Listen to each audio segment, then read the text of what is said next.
최근 미국의 저명한 미사일 로켓 연구기관인 CSIS가 우리나라의 로켓 기술력이 핵무기와 핵미사일로 충분히 발전할 수 있다는 충격적인 보고서를 발간했습니다.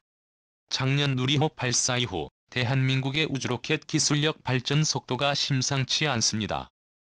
2012년 최근에 발표된 미국의 로켓미사일 연구기관 CSIS의 세계 우주로켓 기술 개발 척도의 반등 폭이 인도에 이어서 바로 2위의 한국일 만큼 대한민국의 우주로켓 개발은 순식간에 진행되었다고 언급했는데요. 순위표를 보면 인도는 이미 세계적으로 인정받은 핵보유국이고 ICBM 대륙간 핵탄도 미사일을 보유하고 있는 국가지만 아니요. 어떻게 대한민국이 세계의 모든 나라들을 제치고 우주 로켓 기술 척도의 발전도 퍼센트 순위에서 세계 1위를 달성한 것일까요? 현재 북한의 핵무기 개발과 긴박하게 돌아가는 동북아시아 정세 속에서 국방과학연구소가 한국이 머지않은 미래에 보유할 핵무기와 대륙간 탄도 미사일 개발을 조용히 준비하고 있는 건 분명한 사실입니다. 대고구려 제국TV 특히 한국이 개발한 우주로켓은 고체 연료 형태의 대륙간 탄도 미사일로 변형될 가능성이 높으며 비상 상황 발생 시 대륙간 탄도 미사일의 핵탄두를 탑재한다면 한국은 핵보유국으로 등극할 수 있다고 전했습니다. 이처럼 한국의 첫 국산 로켓 발사에 많은 사람들이 응원의 박수를 보내고 있지만 한국의 영원한 주적인 일본과 중국은 긴장의 끈을 놓지 못하고 있는 상황인데요. 일본은 항상 한국보다 항공 우주 분야에서 앞선다고 생각했지만 최근 한국이 발사한 로켓에 이미 그 격차가 크지 않다는 것이 증명됐기 때문입니다. 영상의 출처는 대고구려 제국 구독과 알림 설정. 진심으로 감사드립니다. 많은 전문가들은 일본의 항공 우주 기술은 정체됐고 한국은 계속 비약적인 발전 중이라며 몇 가지 이유로 한국이 곧 항공 우주 분야에서 일본을 추월할 것이라고 설명하고 있습니다. 군 전문가들은 왜 위성 더미가 지구로 떨어진 것인지 궁금증을 가지고 경악을 금치 못하고 있으며 항우연 관계자들의 답변은 무엇인지와 한국이 일본을 우주 산업에서 추월할 것이라고 말하는 이유는 무엇인지, 그리고 일본의 로켓 발사에 대해서 전문가들이 유치한 행동이라고 발언하고 있는지에 대해 알아보겠습니다. 한국의 항공 우주 산업 성장세는 그야말로 빛의 속도라고 해도 과언이 아닙니다. 많은 커뮤니티에서는 누리호의 비행 거리에 상당히 집중하고 있는데요. 우주로켓 데이터는 거의 국가비밀로 다루어지기 때문에 성공과 실패 여부에 대해서만 공개되었지만 일부 네티즌들의 누리호 위성 더미가 상륙 지점을 계산한 결과 발사대로부터 약 8,700km나 비행한 것이 드러나 전 세계를 깜짝 놀라게 하고 있습니다. 한국의 순수 국산 기술로 첫 시도한 로켓으로 이뤄낸 성과인데요. 로켓 기술 선진국들도 대부분 첫 시도에서 비행 중 폭발하는 뼈아픈 경험을 맛봤지만 한국은 목표 고도까지 이상 없이 올라갔다는 것에 한국의 기술력이 상상을 뛰어넘는다는 것이 밝혀졌습니다. 그런데 항공우주 전문가와 군 전문가들은 비행거리 말고 다른 것에 경악을 금치 못했습니다. 전문가들은 바로 누리호 위성 더미가 지구로 떨어진 것에 대해 집중 조명했는데요. 이에 전문가들은 한국의 누리호가 대륙간 탄도미사일이 확실하다는 결론을 내리고 있습니다. 이런 생각을 한 것에는 몇 가지 이유가 있습니다. 우선 첫 번째 이유는 모두가 알다시피 누리호가 이번 발사에서 마치 안시비행과 유사한 비행 궤적을 보였던 것을 지적하고 있습니다. 우주센터 상공에서 정남쪽으로 방향을 튼 후 고도 700km까지 올라갔는데요. 여기까지는 보통의 로켓 발사와 크게 다르지 않는 궤적입니다.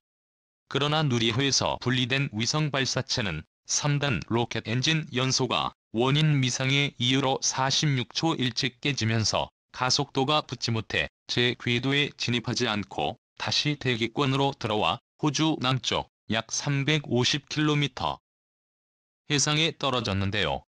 총 비행거리는 앞서 네티즌들이 계산한 8,700여 km로 알려졌습니다. 대고구려 제국 TV 비행 궤적과 거리만 놓고 보면 우주 발사체가 아닌 ICBM이 발사대에 썼다고 해도 이상한 게 없을 정도로 유사합니다. 특히 대기권 진입 시바타버릴 것으로 여겨졌던 위성 토미가 그렇지 않았다는 점에서 의혹의 근거가 되고 있습니다. ICBM의 핵심 기술 중 하나는 대기권 탈출 후 재진입하는 기술인데, 대기권 진입 시 대기 마찰열을 타지 않고 내부를 보호하는 첨단 소재 설계 기술과 정확한 방향 제어가 필요하기 때문입니다. 전문가들이 한국이 사실상 ICBM의 대기권 재진입 기술을 시험한 것이 아니냐는 의혹을 제기하는 이유입니다. 누리호의 비행 종말 시스템이 굴착돼 있었다는 점도 의혹의 근거가 되고 있습니다. 미사일에서 최종 목표와 진입각도, 탄두 폭발 시점 등을 결정하기 위해 장착된 종말 유도 시스템과 같은 기능을 하는 것 아니냐는 지적이 제기되고 있는 상황입니다. 대고구려 제국 채널. 여기에 해외 언론들의 보도가 한몫하고 있는데요.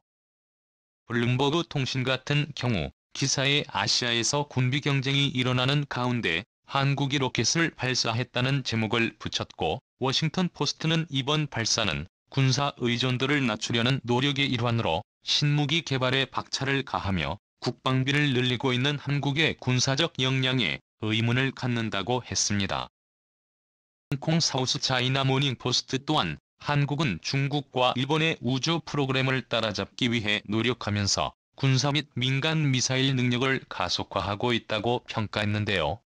이에 항우연 연구원은 제기되고 있는 의혹에 대해 더미가 녹지 않고 지구에 떨어진 에 대해 정확히 설명하지 않았으며 그저 하강 속도가 부족했다고 답변해 많은 군 전문가들을 경악하게 만들었습니다. 한국의 로켓 기술 국산화에 성공할 수 있었던 것은 많은 이들의 희생으로 이룰 수 있었던 결과였는데요. 항우연 한국형 발사체 개발사업본부장은 2010년부터 누리호 개발 연구를 이끌었습니다. 그는 미국 텍사스 A&M대에서 위성 연구로 박사학위를 받고 2000년부터 로켓 연구에 뛰어들었는데, 미국에선 외국인에게 로켓처럼 민감한 연구는 맡기지 않았다고 밝혔습니다. 본부장은 한국 로켓의 시작을 연 장본인이라고도 말할 수 있는데요. 지난 2000년 한국 최초의 액체연료 로켓 과학로켓 3호 개발을 시작으로 러시아와 공동 개발, 그리고 이번 누리호까지 20년 넘게 발사체의 연구에만 매달렸습니다. 그가 나로호 개발 시 러시아 엔지니어가 흘리고 간 종이를 주워서 밤새워 번역하고 버린 기름까지 분석했다고 알려졌습니다. 최고의 노력 끝에 로켓 부품과 소재는 모두 직접 개발하게 됐으며, 낯선 부품과 소재를 만들어줄 기업을 찾아 전국을 돌아다녔습니다. 그의 노력으로 한국은 놀이공원에 들어간 부품 37만 개 중 압력 센서와 온도 센서처럼 기성품을 쓸 수 있는 것을 빼고는 거의 100%를 국산화해 냈습니다.